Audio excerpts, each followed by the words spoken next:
see is about 2¼ seconds behind our leader, or this is what he's actually over the second place car of Dale Jarrett. This is going down the backstretch, climbing 189, 193, 196 miles per hour, and that's on the backstretch. It's much shorter than the front stretch. Yeah, he should hit over 200 mile an hour down into turn 1. Steve Burns. Johnny Benson on pit road to get 4 tires. They're a little bit concerned that the engine is running hot, Mike Joy. 4 tires for the 10 car of Johnny Benson. 14-second flat. Johnny started 30th. He had climbed up into the top dozen before making that stop. And Larry, you know that sometime when you're starting way back like that, you're going to give your driver every advantage you can. You're going to run that little bit of extra tape. You're going to take a few chances early on to get him up through traffic. I mean, that's a good pit stop for Bobby Hamilton, the 55, 13.6, but absolutely tape means so much here. We talk about it week in and week out. It's free lunch at Aero. Reduces the drag on these long straightaways, but helps plant the nose of that car so you're going to run every ounce you can. Well, at speeding time, Steve Grissom is in, and so is Jeremy Mayfield. And here comes Johnson, the third place car. Does this seem a little early? Well, again, if you cannot go 50 laps, you don't want to stretch it. They didn't get that good of a mileage read yesterday, so you want to play it safe. Yeah, you can't take a chance at this point of the race. Dick Berggren. Jimmy Johnson, 55 miles an hour down pit road. That is the speed limit. His crew is calling him in. Up front, a replacement. Jay Lupo, 27 years old, replacing Jason Gay, who is still in Kentucky, working the Busch Series race this afternoon. It'll be a 4-tire change for Johnson. Rears are Scott Punch, Ryan Young, age 24. He's doing the front tires. A little bit slow in the rear. 15.6. Joe Nemechek is in. Brett Bodine, Jeff Burton making their stops. Comes to 24 down. And you would believe that his teammate Jimmy Johnson was just on it. He wouldn't be far behind. But you know, Larry, I tell you what, they've gone 45 laps on this first fuel run, and they're being conservative, I'm sure. That tells me that these guys are going to be able to stretch it and get into that pit window they want to get into. Ward Burton, John Andretti in. Here's Dick. Jeff Gordon is the defending champion of this race. He won it last year, but not in this car. Jimmy Johnson is driving the car Gordon won the race with last year. Gordon has got his entire pit crew, which is more than a lot of the teams, pit safe for their situation today. 4-tire change for Gordon. This is one of the better pit crews. He is gone. Kevin Harvick, Jeffrey Bodine, Gary Bradbury making stops. Stacy Compton. Here is Ricky Craven, who gives up a top 3 spot. Pretty much 46 laps into this race. Time to make adjustments on these cars. All these are going to be 4-tire stops. Steve Burns. Larry Mack, Ricky Craven told his crew chief Mike Bean, give me a little help on the exit of 2 and 4. Otherwise, the car's okay. Bill Elliott slows on the track. Bill Elliott, the race leader. Is he out of fuel? It has all the look that he may be out of fuel. We have to remember the Dodgers have not been getting that good of fuel mileage. Maybe they stretched just a little bit too far. Yeah, I guarantee he's out of fuel stick. Bernhard Jr. is in. He's got plenty of fuel in his car. Right side tires already around. On the way to the left side, gas man is Jeff Clark, 6'5", 250 pounds. He's going to pack that tank as tight as he can. Bernhard's gone. Tony Stewart, Dale Jarrett, Kurt Busch, Kenny Schrader, Terry Labonte, Ryan Newman, Ricky Rudd all on pit road. And here comes Bill Elliott. Matt. And Bill Elliott makes his way slowly down pit road. He was talking to his crew chief, Mike Ford. They really didn't want to make any changes. They made a chassis adjustment. Meanwhile, on the Polson car of Dale Jarrett, remember, his car was tight. As they come around to the left side of Bill Elliott's car, he revs the engine. They are packing that fuel cell full of fuel. And he is now finally down and away. Rusty Wallace, Jason Small, Mark Martin, Jeff Green, Mike Skinner, Sterling Marlin. Let me tell you a smart thing that Bill Elliott did then. He cut the engine off and coasted. And when he got around here to the pit road, he fired it back up so he could get into his pit box. And also so he could tell pit road speed. So he could see pit road speeds. But he was coasting over there and fired it back up when he got on pit road. Steve. Michael Waltrip on pit road. He says his car is just a little tight. They'll make a slight air pressure adjustment. Chris Kremley on the front tires. Greg Osborne changes the rear tires. Michael Waltrip likes the car, and his service is done. Dave Blaney, Bobby Labonte, Matt Kenseth in. So is Jimmy Spencer, and Michael Waltrip is the leader. And And I'm not surprised. Elliott Sadler in a 21 car, we see it week in and week out. They stretch that fuel mileage as far as anybody. We're coming to lap 49, and it looks like he's coming to pit road this time, but that tells me he can do it on 2 more stops. So if this thing stays green, I'll tell you, that is a huge advantage. Casey Atwood, Kyle Petty in as well. There's Blaney going out, and Labonte. And Spencer. I've lost this race because I didn't get good fuel mileage. I've won it because I did get good fuel mileage. So fuel mileage here is always a determining factor of who wins. And the pit stop started on about lap 43. They're ending here about 48, a 5-lap window. Dick Burton. Glenn Wood is Elliott Sadler's motorman. He told me this morning that indeed they expected to get as good, if not better, fuel mileage than anybody else here. Asked why, Wood said he didn't know. Driver, car, engine, perhaps it is a combination. Sadler fifth out of the lead, a good stop for 4 tires and fuel, and he's out of here. You know why he gets good fuel mileage? One guy, and you would never believe this, Leonard Wood. Leonard Wood is tuned on that 21 car for 50 years, I guess, and have always was great with carburetors. Back when we had the restricted engines Pearson drove for him, Leonard Wood was the best guy on carburetors I ever saw. And David Pearson was one of the best there ever was, especially right here at this racetrack in the Wood Brothers car. 50 laps are complete. NASCAR Winston Cup Series on Fox, presented by Circuit City. Circuit City, we know how you feel. That's why we're here. Circuit City, we're with you. Welcome back to Michigan, where 54 laps are complete. Dale Jarrett has gone back to the lead over Jimmy Johnson and Ricky Craven and Kurt Busch. And there is Leonard Wood. David Pearson won 9 races here and 10 pole positions for the Woods. And every team needs a Leonard Wood.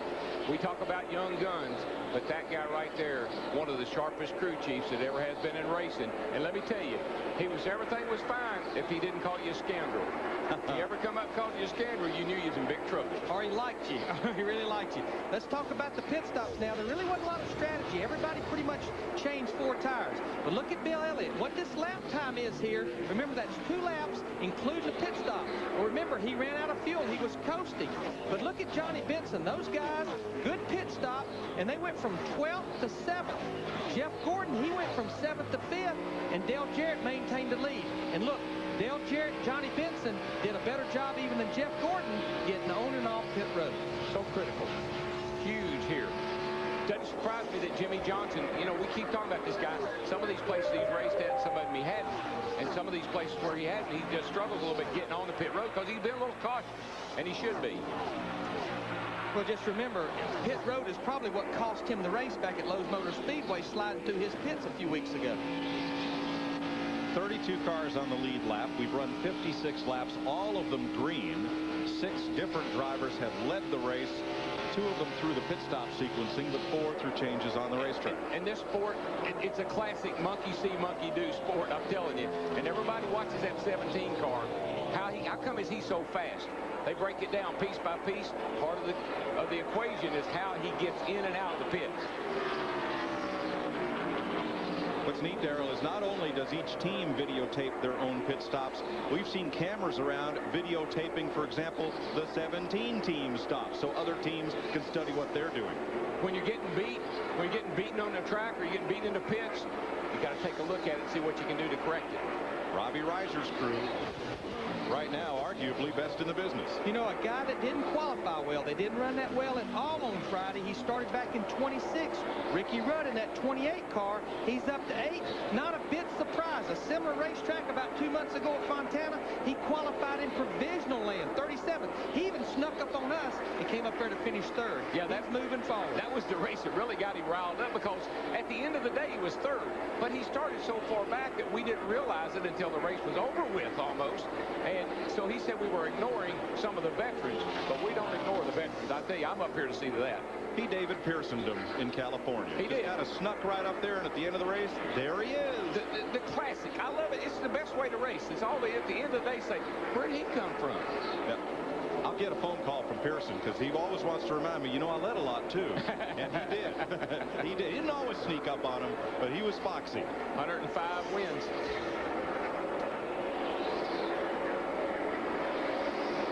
Outside down here, 1 and 2. Pretty good, 3 and 4.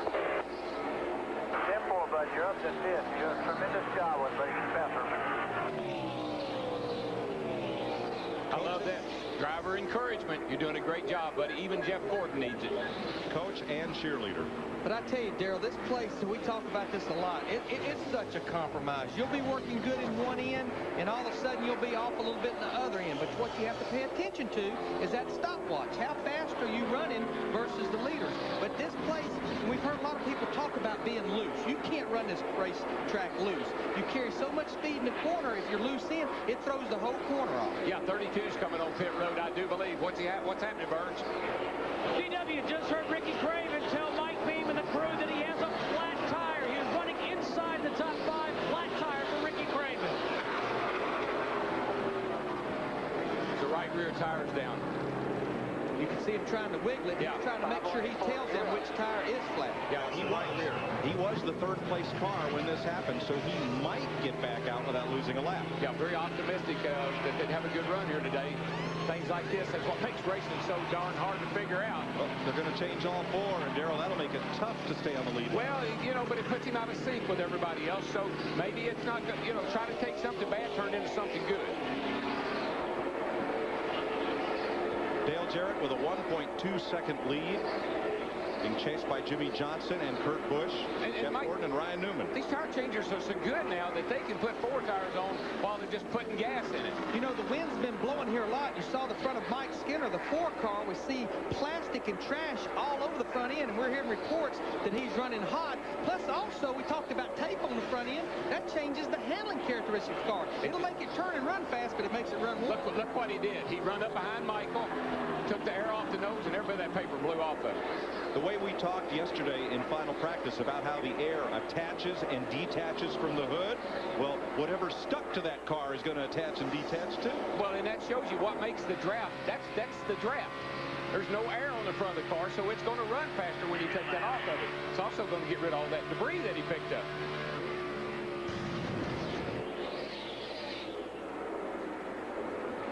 There goes a tear off. And there it stays. There it is, right to Mike Skinner's front end. Again, these are Lexan or plastic windshields, and they put 2 or 3 tear-offs. That way, as they get sandblasted, greasy and oily, they just rip one off under pit stops. Or while you're out there, sometimes, inadvertently. 63 laps to go. Dale Jarrett with a 1.8-second lead. Fox welcomes you back to the Sirius Satellite Radio 400, and log on to foxsports.com. Keyword leader for your shot at collectible gear from your favorite driver, brought to you by Lotriman Ultra. Again, log on to foxsports.com. With Jeff Hammond, Chris Myers in the Hollywood Hotel, and Dale Jarrett, the oldest winner this season at the age of 45. He's twice won back-to-back races, and currently your leader, Jimmy Johnson, right now, up to the moment, point-wise, is only 48 points away from Sterling Marlin. If you figure where they are in the race, Marlin back of the pack at the moment. Well, it's still a long ways to go, but it's still a great run by Jimmy Johnson, who, you know, as we talked about and documented early on, that's the same car he won with in California. Michigan's a lot like this racetrack, so these guys haven't lost anything. Ricky Rudd up to 7th. He started 26th, and in the last 2 weeks, of course, he led in Pocono, but a blown tire, and then in Dover, he had a pit stop and some problems there that created a problem. So for Rudd, actually, he's led the last 4 races, but only has 1 top 15 finish in those races. They just can't get a break right now. They've had a great run going, and you know, we see Dale Jarrett right there leading the race, and I really believe he's kind of helped get that part of that Robert Yates team back on track. Ricky and the crew chief Michael McSwain, Spat back we like to call him, they've been doing an outstanding job, and Ricky Rudd has just been basically snake bit. If he get any kind of luck at all, he'd already got the victory lane. He won here in '93 in Michigan, and quickly Johnny Benson, you touched on him before, all the way now up to 5th from 30th, I believe. An outstanding run right now by the Valvoline car.